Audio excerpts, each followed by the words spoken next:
Glass. All right, I think we're live, rocking and rolling. There we go. All right, let's do it, man. So, welcome back to another episode of More Than Just a Baller podcast, where we talk about the hustle of transitioning overseas and life beyond being an athlete. So, new episode, new guest. Really excited to kind of get this one on and rocking and rolling.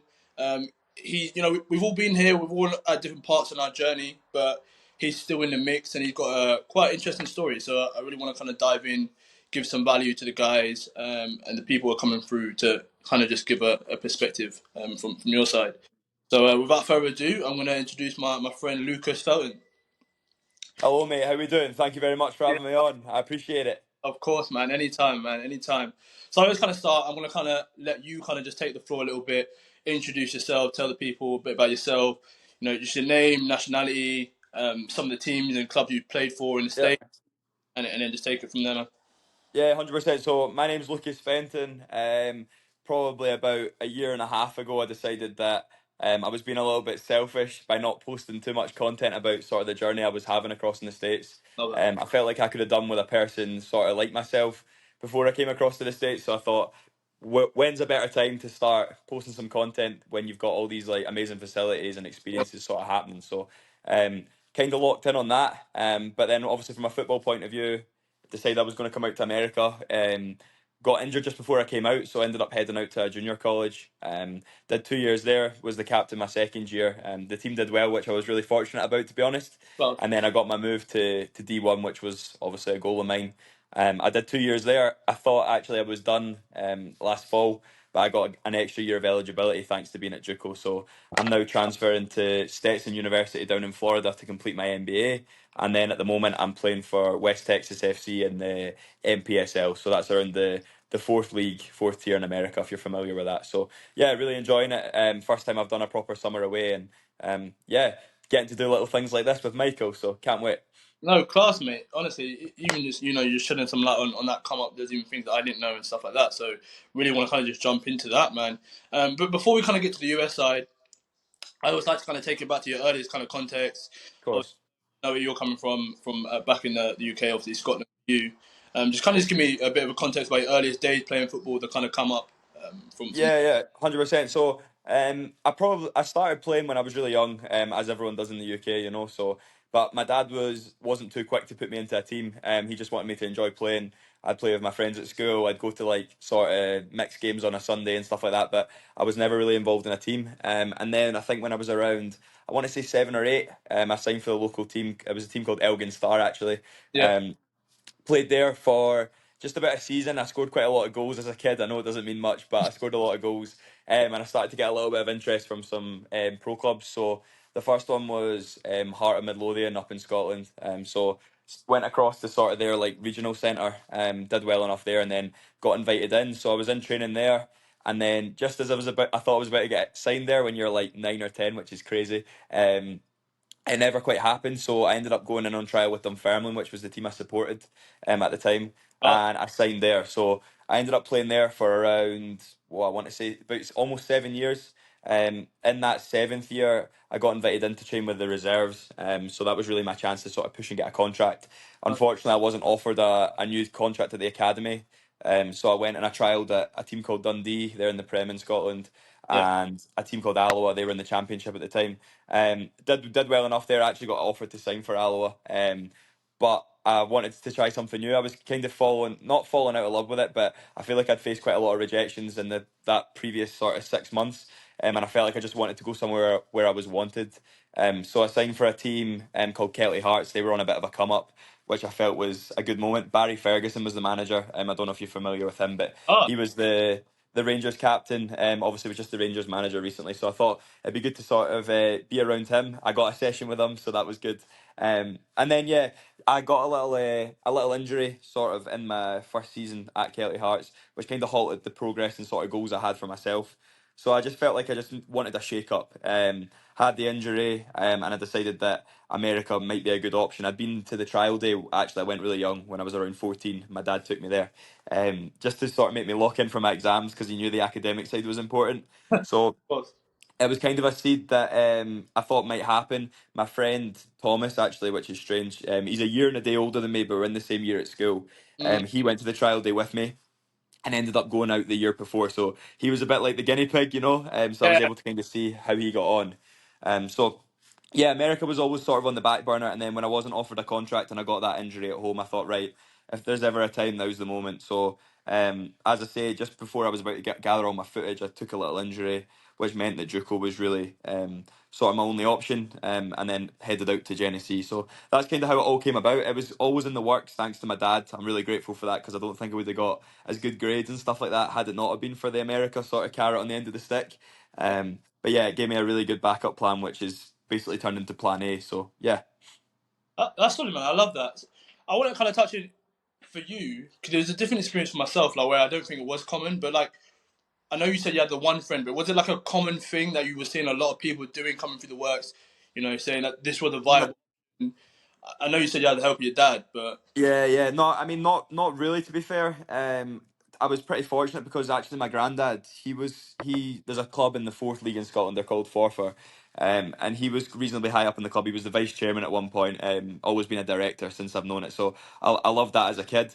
But thankfully, Future Pro, the agency who I ended up coming across with, they have their open days in Forfar. So my granddad was like sort of giving out the stadium to them and stuff like that, and he sort of told my dad about it. My dad saw a Facebook post and was like, "Yeah, let's just go up. We'll go there. The boys can play some football, and then we can go for dinner at my gran and granddad." So there wasn't really too much thought into it. We just kind of went up and wanted to see what it was all about. And I mean, they sell it really well. They talk about the experiences. They talk about California, New York City, and all that. And that was as amazing. a as a 14-year-old, 15-year-old, you're like, "Wow, this sounds class." So. That was Um, Instantly I'm locked in for my exams for the next few months, which really helped because I mean I could have gone to university at home in Scotland as well, so it was probably something that might not have happened had the America trial day. So yeah, a few things sort of went in my favour. Obviously luck's a bit of a factor and everything, yeah, but yeah, sort of kind of made the most of it. solid, man. So we all obviously have our different journeys and stuff like that, and you know, most of us, you know, we do work through an agency and stuff like that. I want you to kind of just dive in, talking about your transfer and your transition into the States now, because you said you Yeah, took an injury. The goal was to go D1, play at some of the bigger schools, but obviously just due to maybe your resume and stuff like that at the time, uh, yeah, you know, obviously it didn't you didn't go straight to the D1, but you did work yourself. yeah, 100%. And to be honest, for me, like obviously you know a little bit about the levels in the States, but there's so much to sort of work through, especially when you're that age. You don't like I didn't really understand it. I didn't know too many people that were out. Um, so when I got injured, and my agent, who was a guy called Brad at the time, he told me that junior college might be the best option for me. And at the time, I was like, "What is this? Like, no chance! Like, I've got the opportunity to go to like top universities in Scotland. It's going to cost me next to nothing. Why on earth would I spend this money and go to a junior college? I'm not even like it was D3 as well, so I wasn't even receiving athletic or academic scholarship. So Nice. my mum was tough to convince as well because she's going, yeah, like like basically why would you do this other than the fact that you're going to America? But my dad sort of was devil's advocate. He was like, yeah, but you want to keep playing, right? And I mean, probably I bet if you looked at stats, the amount of people that go to university and say they're going to keep playing and then completely chuck it for nights out and freshers week and all that type of stuff. So yeah, just kind of backed myself. And then I spoke to my agent again, Brad, and he was like, mate, like you should definitely take this. Like I know it's D3 JUCO, but this team are in the nationals every year. They won the nationals in I think 2017, which was only about 3 years after when I was going. The coach is still the same. They win every year. Like you're going to get the exposure you need to transfer to the next level. And actually, a big seller was the fact he'd actually been at the school before as well. So Oh, he was able to talk about his own experience and how much he loved it. And like he went to a D2 school on a full ride and enjoyed Genesee more. So there was a lot of things that were sort of pulling in Genesee's favour. And then eventually it just got to the point where Brad was convincing me and basically saying, take this. I was like, right, I don't want to just go to Scotland for university. I want to get out of here. yeah. And then I was like, right, I'll take a gamble on myself. I mean, of course you commit to going, but really as long as you give it a full semester, like you can see if it's for you or if it's not. Like I was young at the time, so I thought, yeah, I'll take a gamble and see how it goes, and I suppose the rest is history. No, I think I also went to a JUCO as well. I personally do think it's a good introduction to kind of like see the level, kind of find your feet. you always do have the option at the end of the 2 years to kind of like say whether you want to continue and do it, or Yeah, I tried it, it's not for me. Um, but I do think I agree with what you're saying. I was thinking and considering going and playing back home, going to university and stuff like that. But it is hard to balance the two though, because yeah, I don't know what it's like for you, but back home typically like you go to university, you focus on the studies, and you have to kind of play for a team on the side. yeah. So I think the university system is really like inclusive. It's kind of like well rounded and stuff like that. So yeah, but I'm gonna kind of like follow up with that point of like let's just jump into the level at JUCO. Like, how was that experience for you? You come over to the level, and what was that taste? Yeah, yeah. So, obviously, like you start to whenever you go to a new team, you start to do a bit of research before you get there on the players that are sort of signing and guys like that. There was a few other guys from my agency who headed across. Actually, before I went out to America, myself and a couple, there was two Scottish guys and an English guy. We all met up and went on a night out in Newcastle. So I got a good chat with them about sort of their football background, and it was very, very varied for the guys that I knew that were going across. One of them had made his professional debut in Scotland in the second league, so obviously good level. I knew he was a good player. Obviously I knew of him. The other one was just playing sort of amateur junior football in Scotland. Good player, like had been doing well, but had never really played sort of at pro academy level. And then the other guy had had a bit of time in an academy and then was kind of playing at one of those college sort of programs in I think at Mansfield or something like that down in England. So it was really varied, and I think that was kind of a theme throughout the squad. But when I got there, the coach was fantastic. Like that was the first thing I noticed. Like he was really clear on what he wants, and I think that's why he has been so successful over the years. He's still being successful now. And the standard of player he recruited was like unbelievable. Like I remember going in and we were training playing 11s like the first day, and I was like, mate, this is like Class. top, top, top. So that was my first experience of the general squad. I thought this is brilliant. Like, I'm going to improve here, and I started to notice improvements in my game within the first week, which was class. And then the games start rolling, and you start to realise that some of the best games you're going to have that season are going to be amongst your own squad. So, Yeah, bro. yeah, the competition's very varied, is what I would say at JUCO, especially at the D3 level. Some schools take it really serious and take advantage of the fact they can have as many internationals as they like and have a full 30 roster like we did of internationals. So those games are brilliant. Like, but they're not every week. And then some schools are literally just ticking the box of running a soccer program and aren't very competitive, and you go and turn them over. But one thing our coach was fantastic at was making sure we approached every single game with the same sort of mentality. Didn't matter if we were playing against Real Madrid or we were playing against mannequins, we played the same way, you know.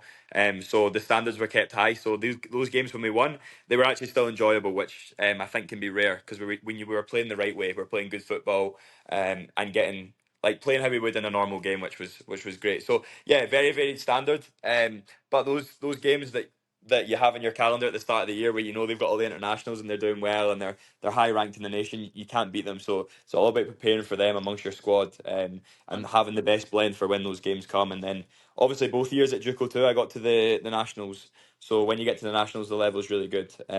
Standard of players, class, and actually in the second year we got beaten in the national final by a team called Richland Dallas, and mate, they're top top. Like Yeah. even from D1 teams I played against, they'd be right up there. Like they had guys transfer to SMU, guys go to Memphis, like a really, really good side. And then the year before that, we had Richland Dallas again with the national champions, unfortunately. But they had Lorenzo Baselli, who went on to Syracuse, and won the nationals at Syracuse in his first year.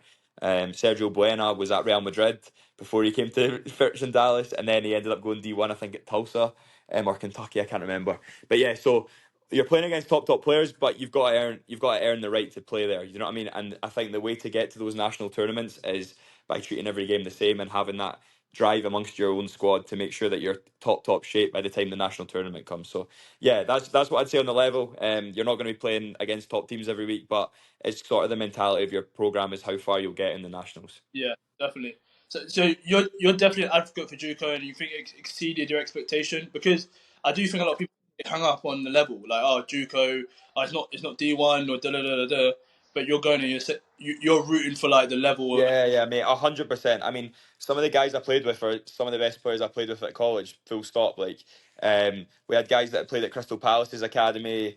We had an yeah. under 20 international. He actually got called up for his national team while we were there. That's nice. We had the guy that made his professional debut in Scotland. Yeah, just quality all over the pitch, to be honest with you. Guys that played, I'm still playing with him now actually.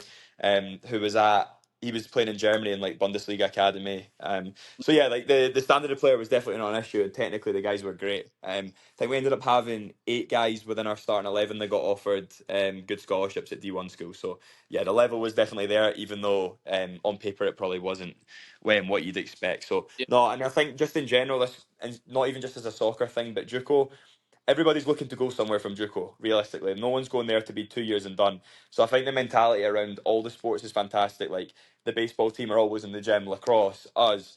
The and staff know that you're kicking on to the next level. So the whole thing's about improving, getting your grades up, and then kicking on to that next level, which I think is an amazing environment and is really unique. 100%, 100%. So yeah, I agree with everything you just said there, man. Honestly, it's spot on. So you've done your 2 years at the JUCO. You had some good success as a team. You said you was able to captain the team in the second year. What was the kind of decision and the thought process behind transferring, like moving on? Yeah, well, it was always something that was a goal of mine. And my first year actually at Genesee, I only started 4 games, Oh wow, yeah, which which was, yeah, obviously at the time I was disappointed, but I think my mentality was good through that period. I was all about improving every day, you know. yeah, And the coach sort of saw that, so and it was a bit of a shock to be fair, and I think the lads weren't really expecting it. But when I got offered to be the captain for my second year, but honestly, like after the season, this is like being brutally honest. I kind of was like, football was just something I enjoyed, and I was like, I'm probably not going to get this far anymore. Like, I yeah, of lost a little bit of belief in myself, you know. So started to enjoy other parts of college, like going out a little bit more, and course, stuff like that. Maybe lost a little bit of that discipline that I used to have because I thought, yeah, I'm just here to enjoy the experience of being in America. yeah, Been to Cancun for spring break with the boys was class, and then I remember getting back, and just after that, I got the text from my coach saying I was going to be the captain, and I think that just like flicked a switch in me, and I was like, well, the guys in the team probably don't think I deserve it right now. Obviously the coach does, so it's time for me to prove him right and them wrong, pretty much. So I started to get to work, and I put in a really big summer. I ended up getting a sports psychologist coach. I had a one-to-one Sam Wardrop. I don't know if you know of him. Had him as my sort of personal trainer for everything on and off the pitch. And I really, really dialed down throughout that summer to make sure I was in the best shape. And I remember the first game of pre-season going into that second year, mate, I was a nervous wreck, mate. I remember being in the toilet, like looking at myself in the mirror, like, come on, mate, like let's do this. And I remember having a good game there. Obviously, I had the armband on, and I think from there I kind of just kicked on and was like, right, this is my time.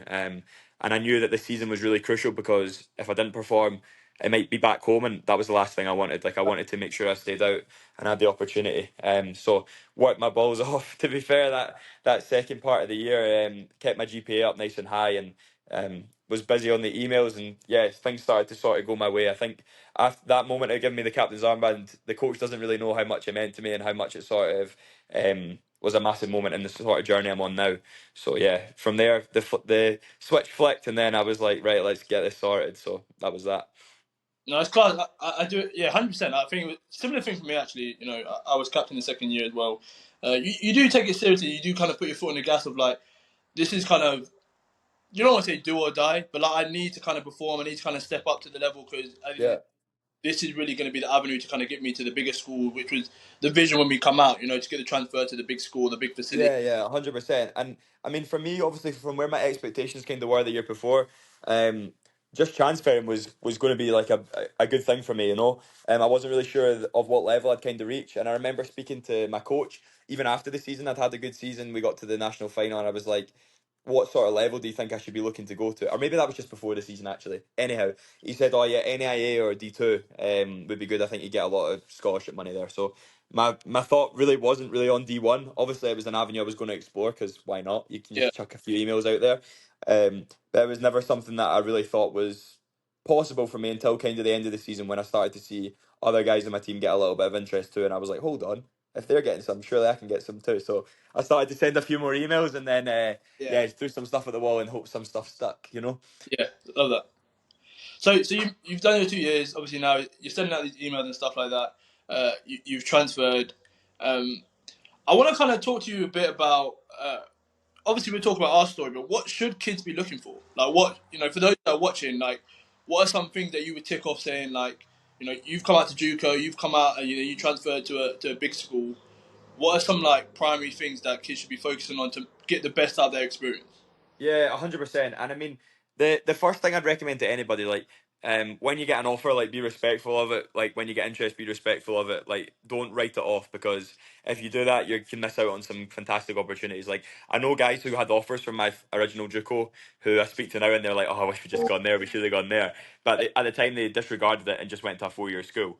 So yeah, the first thing is don't disregard the level, and then get onto that roster as quick as you can. Have a look at the schedule roster and see kind of how the team does. Has it been successful?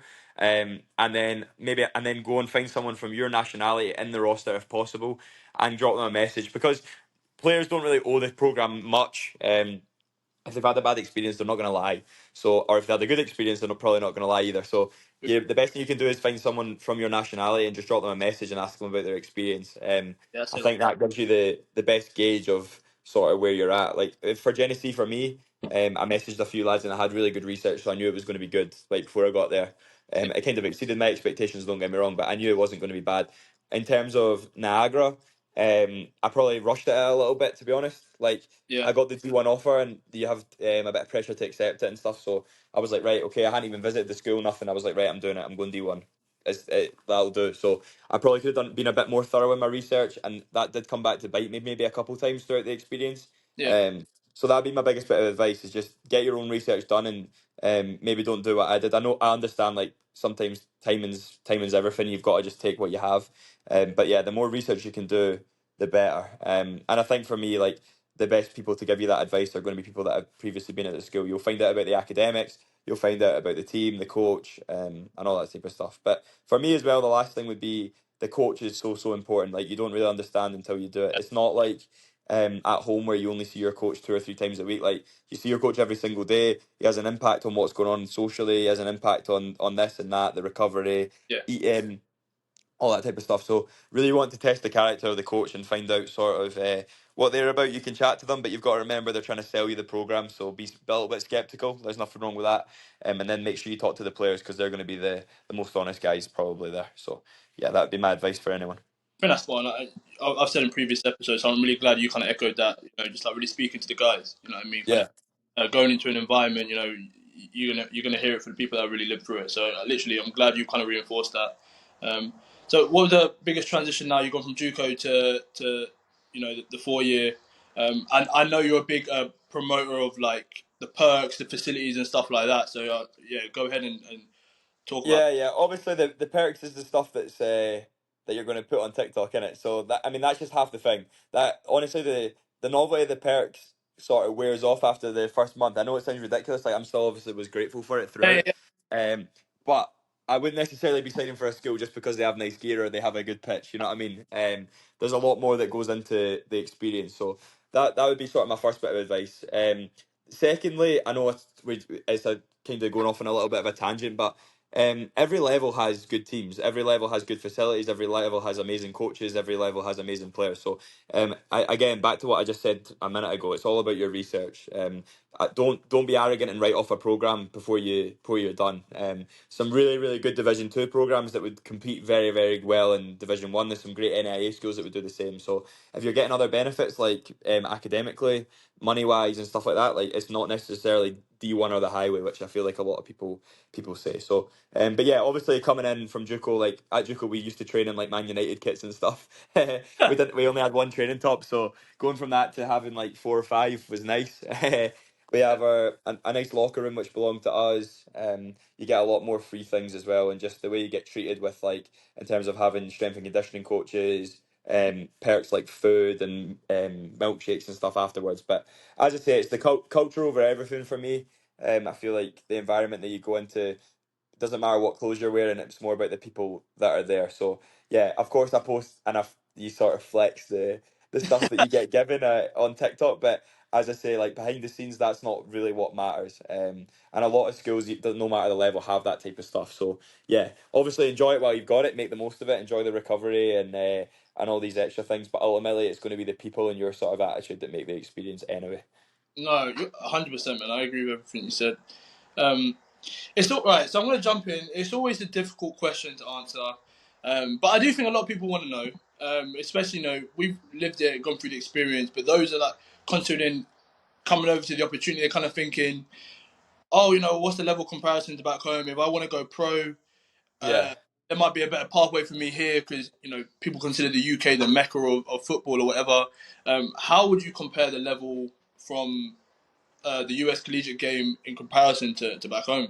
Yeah, so you obviously you kind of prepped me a little bit on this one, so I had a little think. And obviously on my TikTok and stuff, if anyone's watched my stuff, I do like to use step four as sort of the benchmark, just because I know it gets nibbles, to be honest. Um, but to be honest, football here is the same as football in the UK. It's the same as football in Spain and Germany, all over the world, right? Good players don't just fall through the cracks. Like they may for a minute, but they're not just Facts. gonna disappear off the face of the earth unless it's their own doing. So if you're a top player, and I'm saying a top player, you're going to become a professional footballer. End Yeah, of. Like I don't care what excuses you put in the way.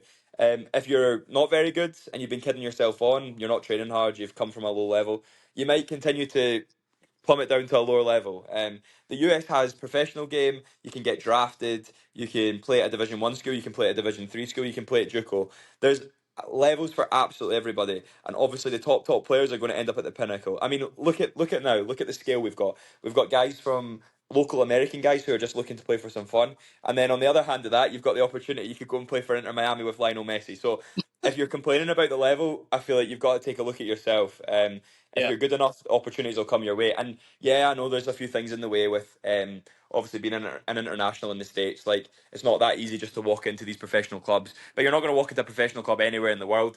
And ultimately, by playing for 4 years, by meeting people from all over the world, networking, building some great film that you get in the States.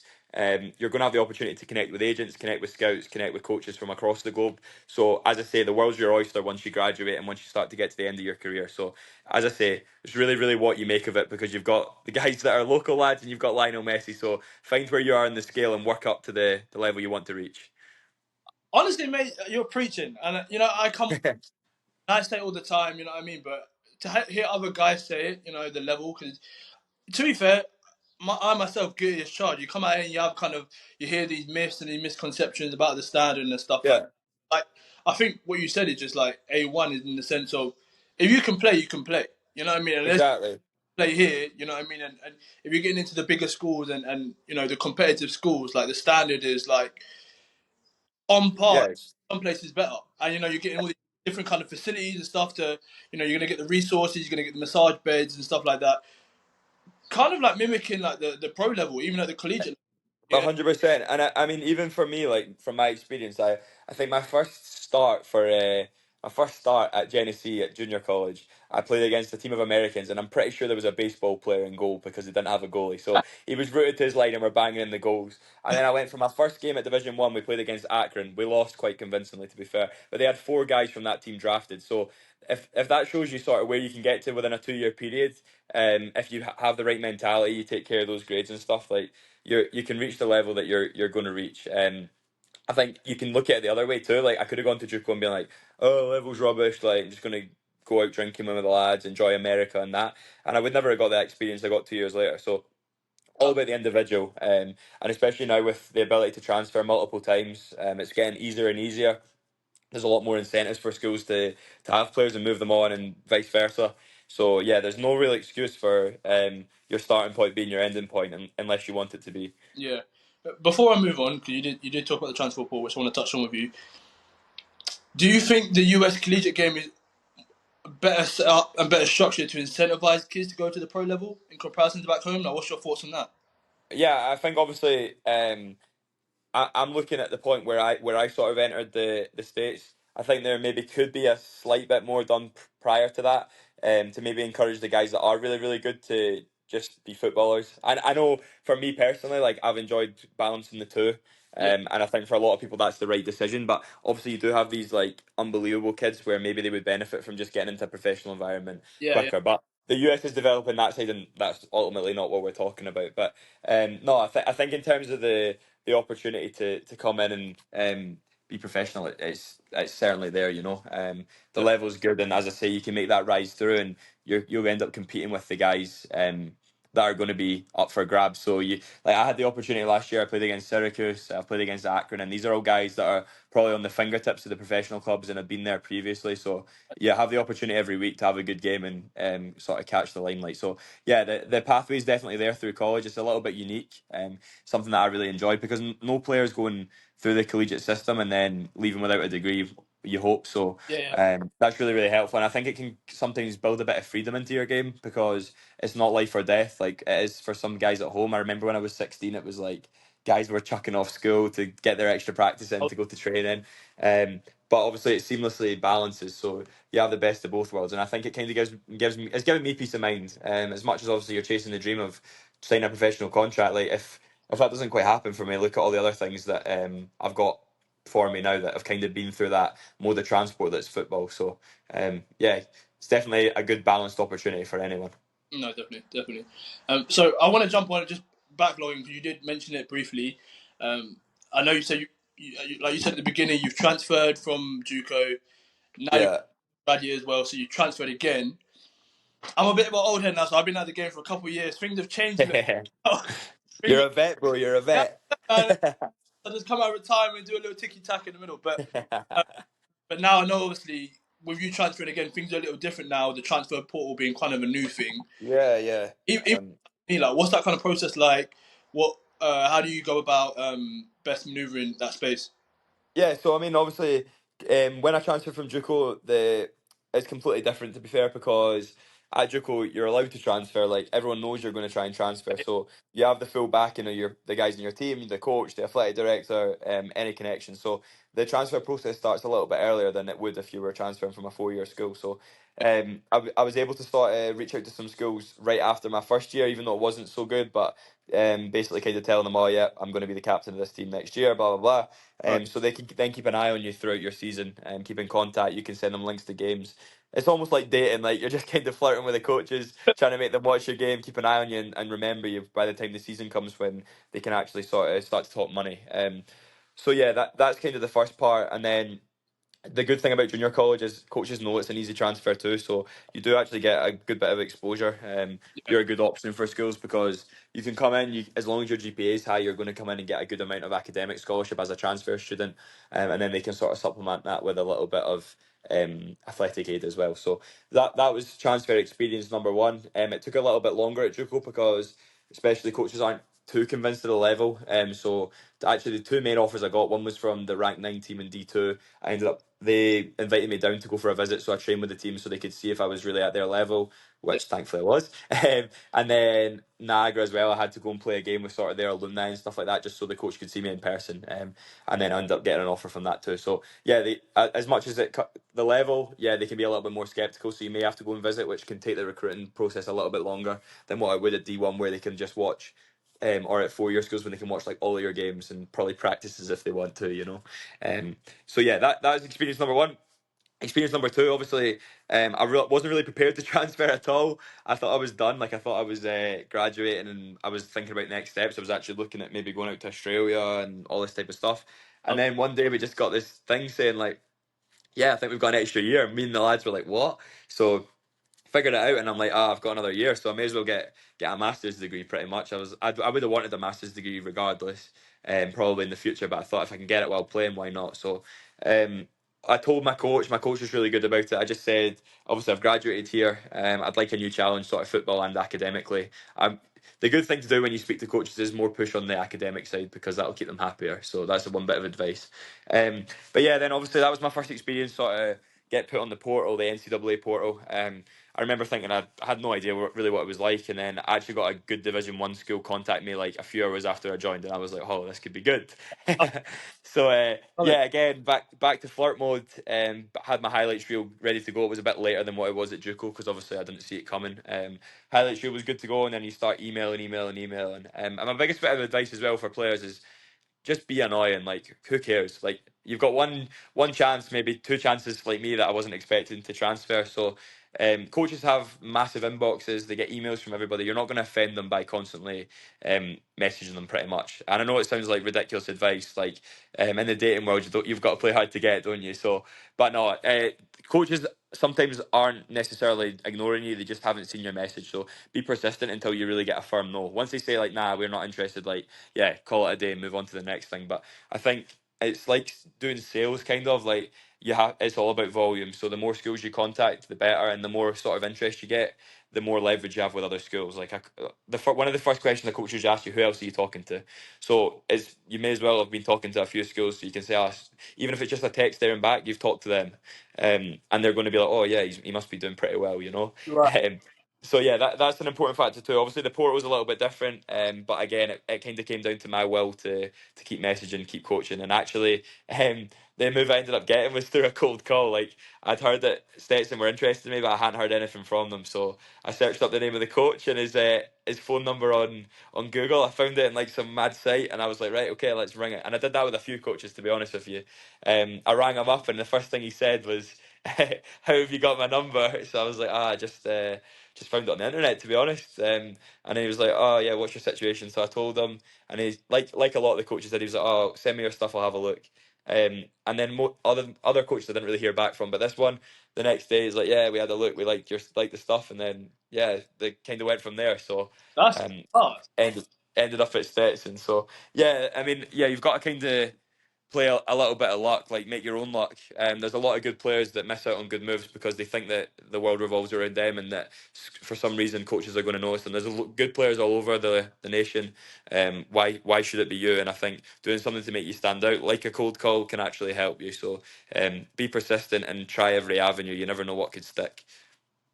That's great advice from you, and that's a great effort from you, man. And I think just the testament to just being persistent and stuff like that.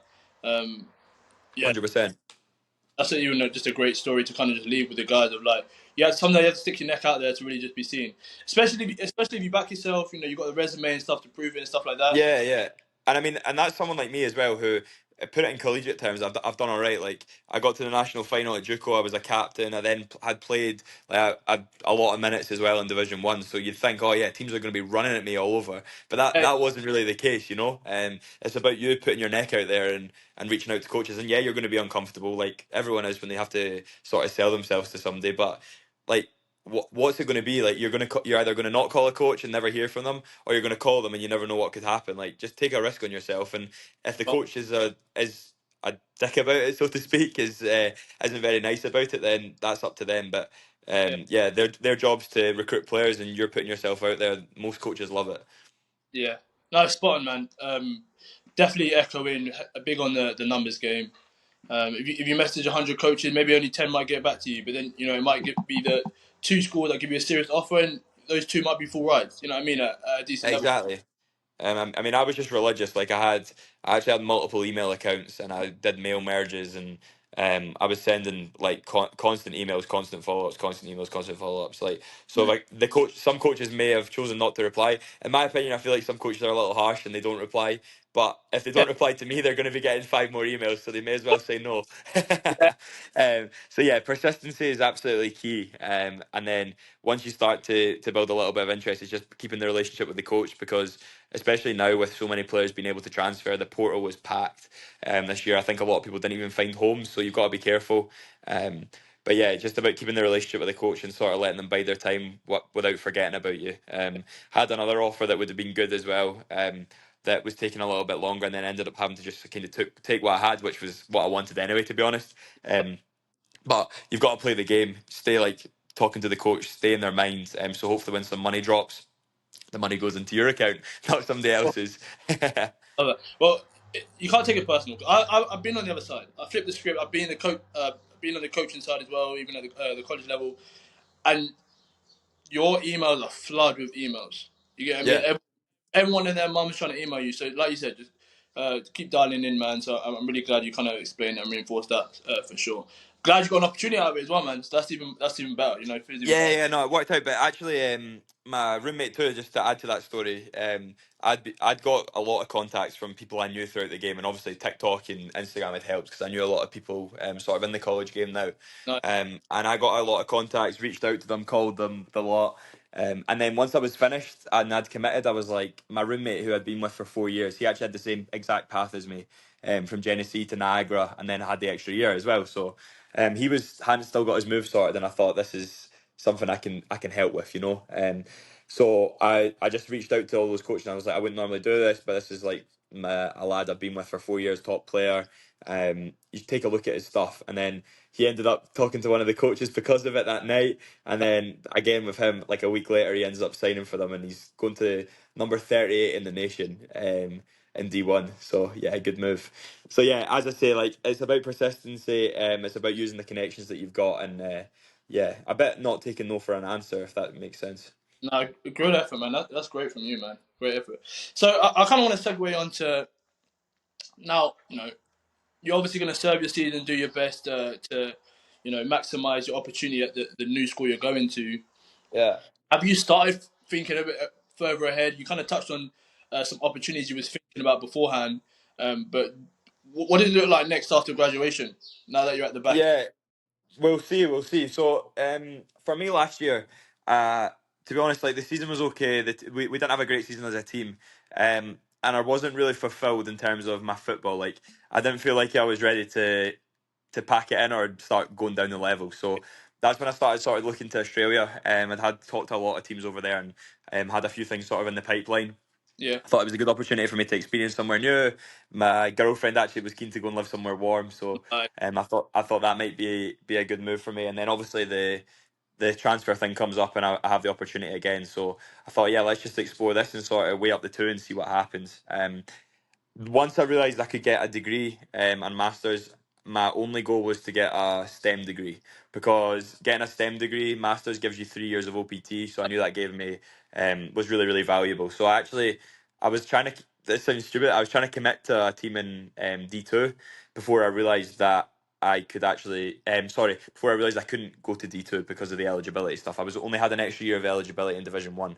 yeah. So that was a STEM degree, and I was really keen to take that at the time. And then Stetson was one of the only D1 schools that I was sort of in contact with or knew of that had a STEM program as well for business. So STEM MBA was what I wanted. And I was like, right, okay, if Saginaw doesn't quite come off, I'd love it to be Stetson. So I was kind of a bit persistent, sort of spoke into existence a wee bit in terms of that. So yeah, I knew I wanted to get a STEM because it gave me that leeway afterwards. And I know as well, in terms of getting trials with team, it sounds stupid, but the STEM OPT can actually help because they know that you've got time to go in on trial with them.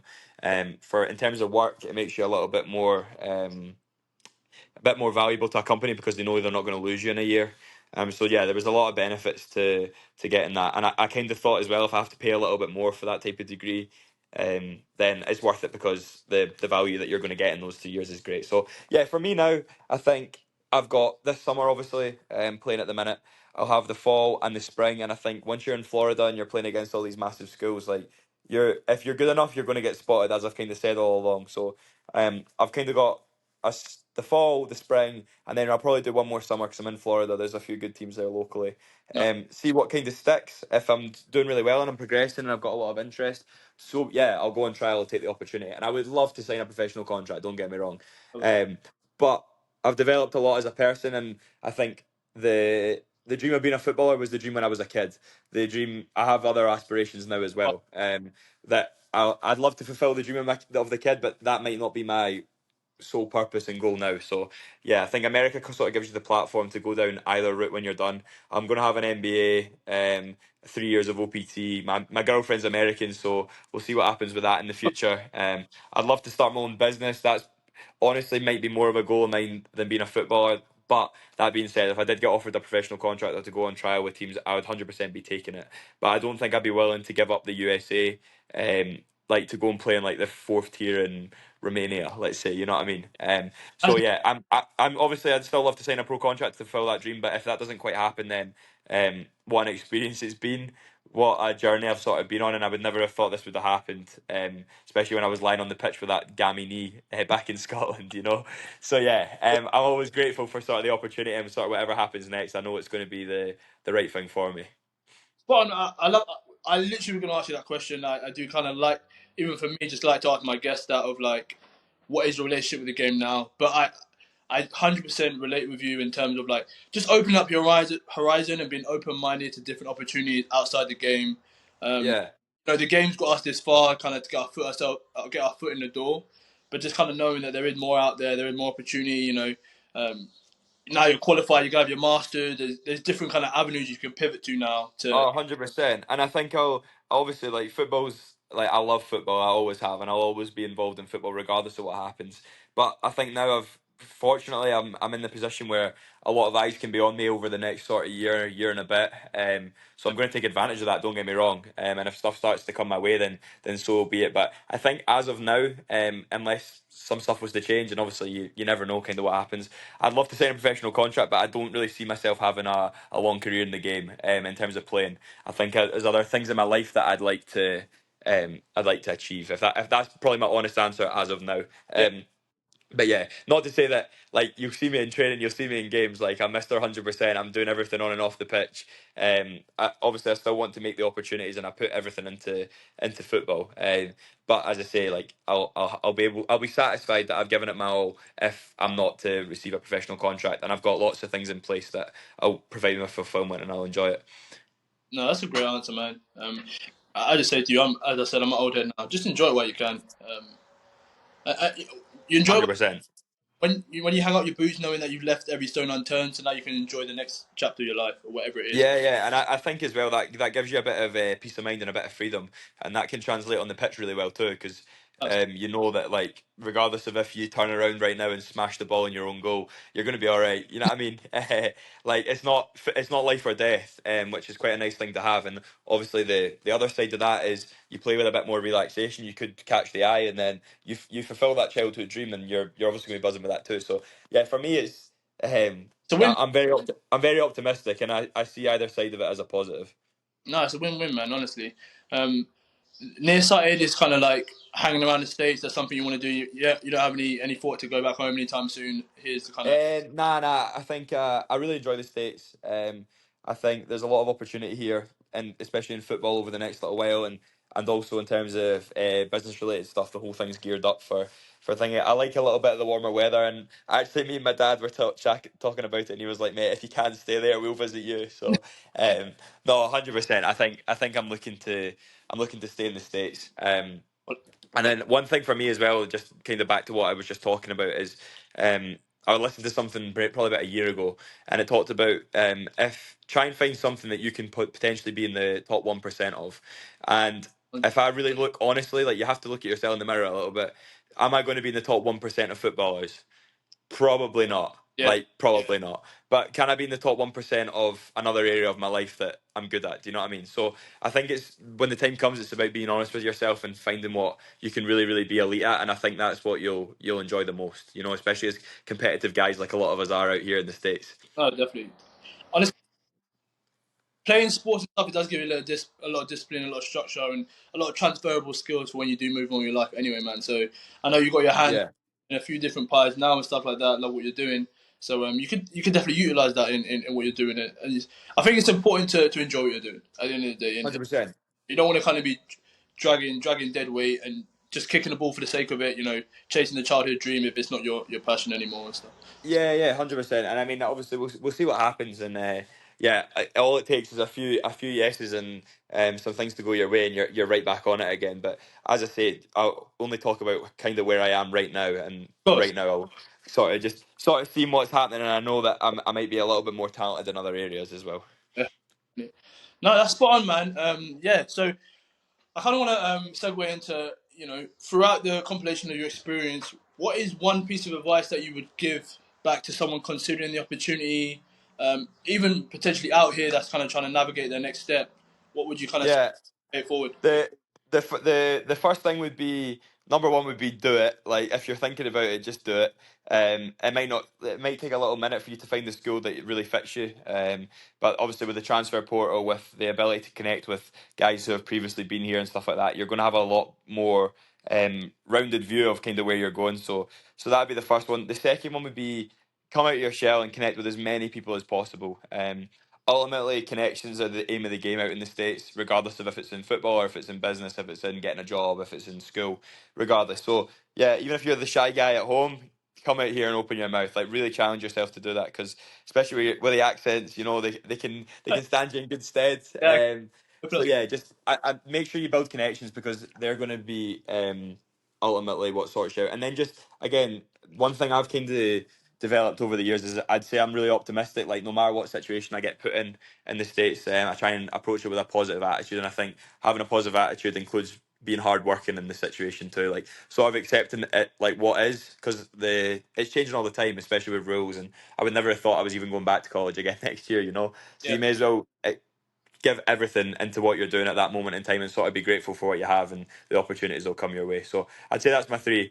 Do it, have a positive attitude, and I can't even remember what my last one was, but I'm sure you know. I got it. Hey, man. They heard it. No, that was great. That's great. I think you've given some really insightful information, man, and hopefully, people watching can really take away some stuff. I think Yeah, it's spot on, bang on, and you've been giving some great tips and tricks to really help the people. I think that's what it's really. thank you. We've come out here, we've lived it, and that's why I kind of like having like-minded conversation to really just pay it forward to the guys. So Yeah, and I mean that's one of the beauties of the States is you do meet a lot of like-minded people, and yeah. even like yourself, you're obviously been out of college. How long you been out of college for? A little bit. Well, out of kicking ball, yeah, this is my second year now. Yeah, Yeah, exactly. And look, you're 2 years out of it, and you're still connected with guys in the game. So, of course. yeah, you build a real hub of people, and obviously, not all of these people are going to stay in the States. Some of them are. Some of them are going to go elsewhere in the world. So, you really do build that sort of international network of like-minded people, which I think is probably one of the biggest values you get out of coming to the States. The truth is, man, and honestly, I got a little segue to end us up, but the truth is, we're all going through it in real time ourselves. You know what I mean? We're all kind of figuring it out, just putting one foot in front of the other, man. So, Yeah, definitely, it's about networking, kind of just surrounding yourself with people that have the same kind of visions and aspirations as you to kind of elevate yourself to maximize the opportunity. So, of course, it's experience, it's a great opportunity, but yeah, like you said, you have to kind of put yourself in the line to really get the best out of it, to be seen and to develop. So, 100%. but on a lighter note, I always like to finish with a bit of fun, a little this or that to kind of just wrap Okay, us up. Uh, just a little this or that. You go UK versus US edition, just some random topics. You kind of I'm just say. ready. I'm ready. So we start with the easy one: food. Whoa, controversial, but UK. Oh, okay, that's the first. We haven't heard people repping for home too much. Nice. We'll go slang. Slang. Again, I'll Slang. have to give you. We'll go What you slang said? accent. Slang and accent. Oh, good. I think in terms of slang, it's got to be UK, but the accent, especially on girls, is yeah, US is better than Not. UK. I'll give you that. Not a bad answer. Um, entertainment. Entertainment. Yeah, US are winning that. I think it doesn't matter what you're doing. There's bright lights and popcorn in it. So yeah, UK. Yeah, US. Sorry, have that one. Of course. Life. Oh, we kind of tapped in with entertainment, but lifestyle. Yeah, US as well. Yeah, Weather's better, and obviously, like the beauty of the US is you can go skiing at one point of the year and you can be on the beach as well at the same time. So yeah, they're lucky with that. nice. School, like education, I guess. Well, this is a tough one. I'm going to go right down the middle here. I think the Mm-hmm. UK is probably a little harder and maybe a little bit more prestigious, so you might get slightly more out of your degree. But how valuable is a degree these days? Really, I know it sounds ridiculous considering I'm just in school, and I think the US gives you a great opportunity to combine other things with your degree, and get a little bit more life experience. So, as I say, I said I was going down the middle, but I think I'm going to go lean on the US side. I think it's great. We'll save the hardest till last. We'll kind of finish, but this is your take. Not Okay. a more well-rounded approach, however you want to answer it. But soccer. Which one are you? Which one are you rooting for? Whoa. Depends where you're at. If you're a top player, obviously you're going to want to be playing in the Prem, aren't you, or in the top levels in the EFL. But if you're someone like me who was coming out to the States, here football is obviously, our soccer is is growing all the time. We've got the World Cup on the horizon. The facilities here are amazing, and yeah, it's kind of waiting for guys like us who are hungry and love the game to come across and maximise it. So yeah, in terms of being a professional player, yeah, you want to be in England, but in terms of actual overall football, US wins that one. So again, I've gone down the middle, but yeah, pros and cons. I'm not mad at it. Yeah, it's a great answer, man. It's a great answer. So yeah, that's just the end of a little this and that, just a little bit of fun to Class. end us off. But once again, man, it's been a pleasure to have you on, man. I think, as I said, it's been a really insightful conversation. I've even learned a lot as well. So hopefully, it could be a good resource for the people watching No, no. works. So no, thanks I again. really appreciate you having me on, mate. Yeah, obviously this is the first podcast I've ever done, so it's something new for me, and I appreciate you reaching out. And obviously, I'm glad we ended up getting this sorted, and we both got on. I think you're a top guy, and obviously, what you're doing is great. Like building more of a connection with guys who are like thinking about scholarships, football related Yeah. stuff. So yeah, always happy to support it. Likewise, likewise. So I'm gonna kind of chuck it back to you. I'm gonna kind of you can say your socials, shout your stuff out. Because obviously I know you Yeah.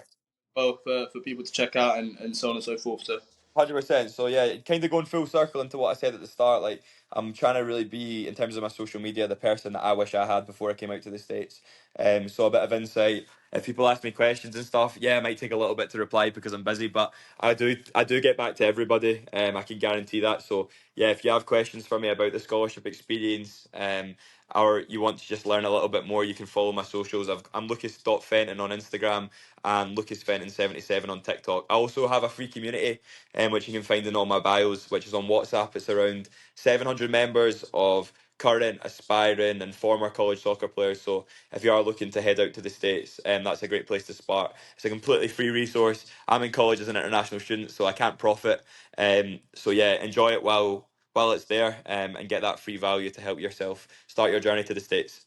I'm about to jump into that, man. I have to plug my guys. Yeah, get in there, mate. I wasn't sure if you were in it or not. I didn't want to say anything, Nah, but yeah, get in there.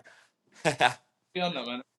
But yeah, but once again, thanks again for jumping on, and it's been a pleasure. Yeah, we'll leave it at that, man. I think it's been a great episode. So thanks again, bro. 100%. Thank you very much, Michael. Much appreciated.